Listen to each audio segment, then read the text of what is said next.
As of recently, the 2022 MVP ballot came out, and it all but confirmed that Nikola Jokic is going to win MVP this year. And I thought, with how we all pretty much agreed that the MVP race was relatively tight this year, whoever was chosen, it would end up being amicable in terms of the discourse. But no, things quickly turned into bad take city, and frankly, I am pissed off.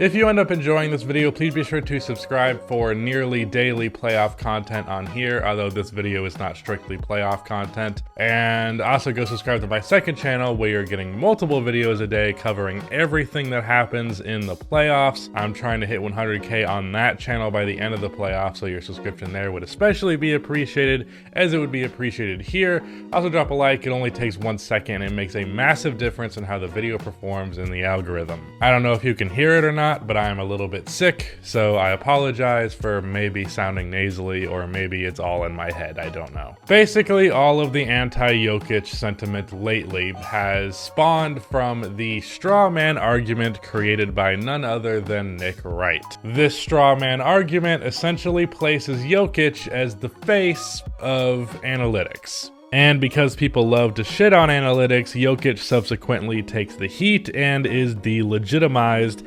because of the analytics boogeyman. The analytics boogeyman is something that I talked about before in my video on mid-range shooting. I call it the boogeyman because it's not real and it makes whiny little bitches shit their pants at the very mention of it. Nikola Jokic absolutely has advanced stats in his favor, there is no denying that. However, rather than this being posed as a good thing, because advanced stats have zero legitimacy in many people's eyes, it is a negative. Because if Jokic is the face of advanced stats, and advanced stats are not legitimate, that means that Nikola Jokic is not legitimate. And that is the exact narrative that Nick Wright attempted to create and honestly successfully did so. Nick made the argument that Jokic's case is entirely in advanced stats, and then he went on to discredit pretty much every advanced stat. And when I first saw this take, I was like, obviously no one's gonna go with that. It is one of the stupidest takes that I've ever heard that is blatantly flawed and just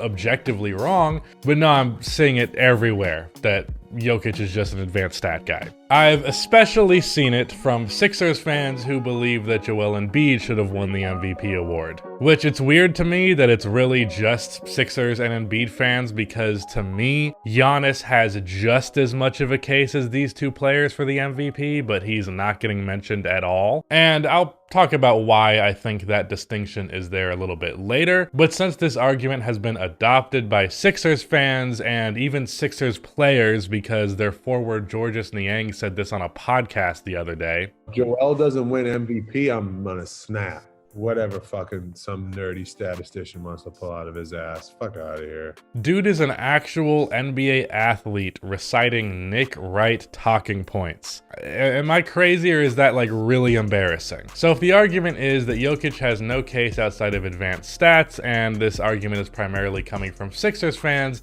let's compare some non-advanced stats. Looking purely at counting stats or the box score, if you compare Embiid and Jokic, Jokic averages 3.5 less points than Embiid, which, hey, that is not a huge gap, but it is noteworthy.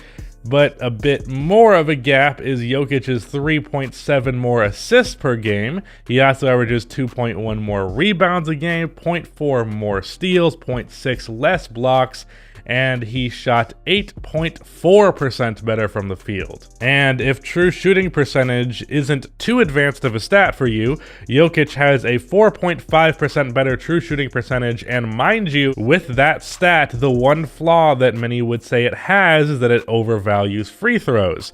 Well, even with that, Embiid, who obviously averages double the amount of free throw attempts of Jokic, he is still behind Jokic in that metric by a notable percentage. If we add up all of the counting stats, point, rebounds, assists, steals, and blocks, Jokic's numbers total out at 51.2, Embiid totals out at 49.1. So counting stats, it's close as shit.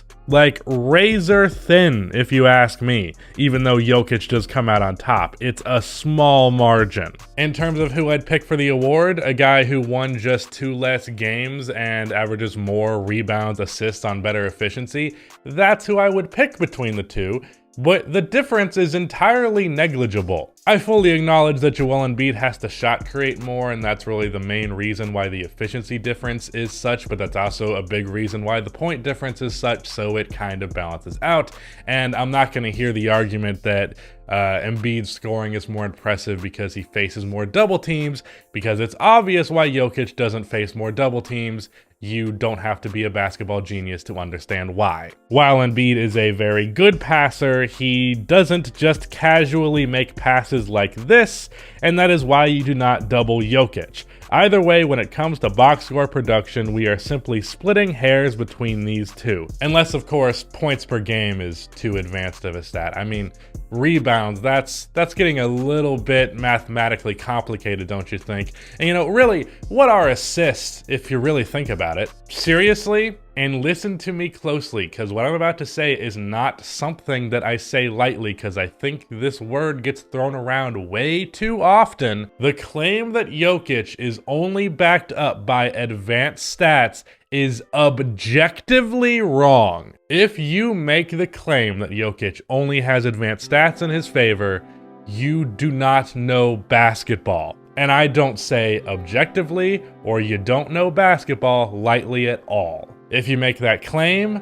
you are either ignorant and wrong or intentionally wrong to spread propaganda like Nick Wright. And unlike other forms of ignorance of the game, I really can't excuse this one. Because while I can excuse not watching games and just talking out of your ass, because it does happen all of the time, even though it shouldn't, this is literally a Google search away. Basketball Reference is a pretty fucking well-known site. It is not hard to find a player's box score average. If you cannot do the bare minimum of looking up Jokic's box score, then I don't want to hear a fucking word of your opinion. So point being, Jokic is not an advanced stat-only player.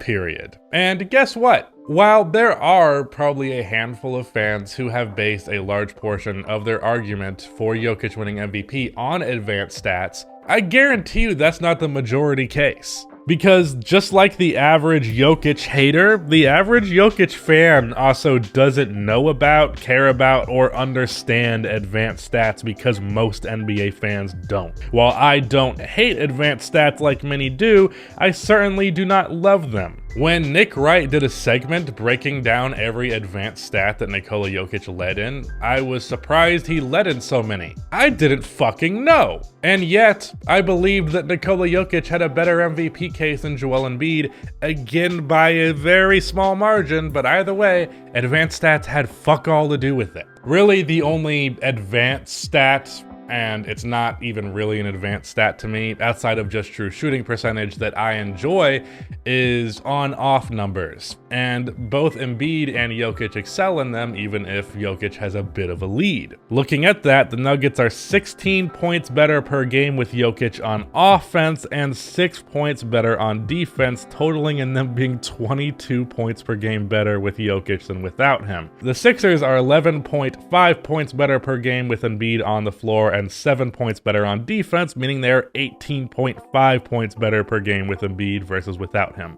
And that and true shooting percentage, both of these stats being ones that I wouldn't even really consider advanced, are the only ones I would use in favor of Jokic's case. And that is only because I believed Jokic had a slightly better year. Slightly. Now let me say this. Between these two, neither of these guys are my MVP pick. It's Giannis, who I think should have walked away with the MVP award, has fuck all to do with my anger with this situation. My anger has everything to do with watching a player who is really fucking talented, who deserves respect and praise, and when he first came onto the scene, universally got praise, now getting criticized and torn down because he's successful and people think someone else should have won. It is an endless, constant cycle.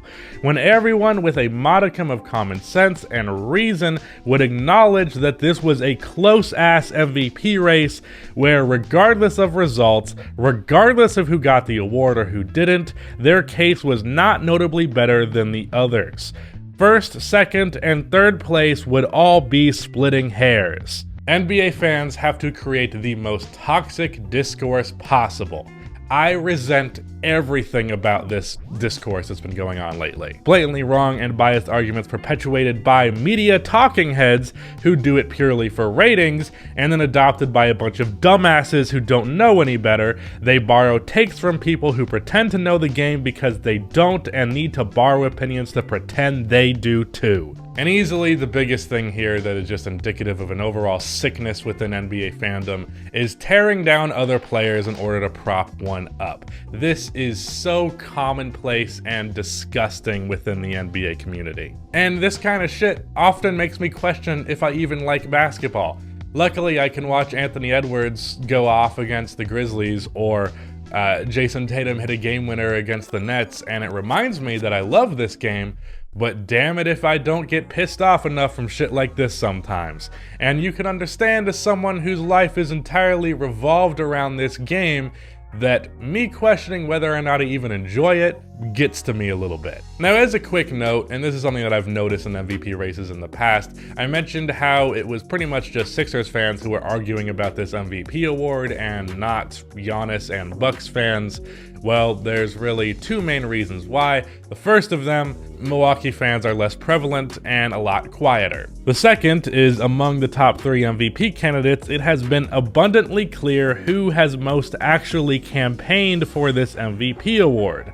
Embiid has quotes plenty about this year's race, and Jokic and Giannis haven't said shit. And honestly, it reminds me of James Harden when he was in the race every year. He was the player who, in the media, most campaigned for himself, and ironically, because of this, Embiid fans are starting to feel a lot like Harden fans to me, and I don't just mean that from the free throw merchant thing, as funny as that is. But this time around, I'm not going to make the mistake that a younger version of myself did. I'm not going to allow these overzealous fans to make me dislike the player that they are a fan of. I'll be real, back when Harden fans could not be escaped, they made me hate James Harden. I eventually left that mindset, and I no longer do. In fact, I'm probably one of his biggest defenders on this platform. But I'm not going to let them do this to me with Joel Embiid. And really the thing that I hate most and that really pisses me off about this video in particular is that really two things. It's going to get me painted as a Sixer/Embiid hater when it's absolutely not the case. And two, I have to talk about Joel Embiid's MVP case in a negative light when I really didn't want to. Joel Embiid had a fucking amazing year, as did Jokic, as did Giannis. All I want is for all 3 of them to earn the praise that they rightfully deserve. And yet I have to talk about negligible differences between these 2 players because we had to make this heated argument out of something that should have been amicable. The way that NBA discourse is today is just fucking depressing to me, and I really don't know that it's gonna get any better. But shout out to Rudy for editing this video. That is the end of this video. Please be sure to like and subscribe for more NBA content like this, and cue the outro music, whatever. Goodbye.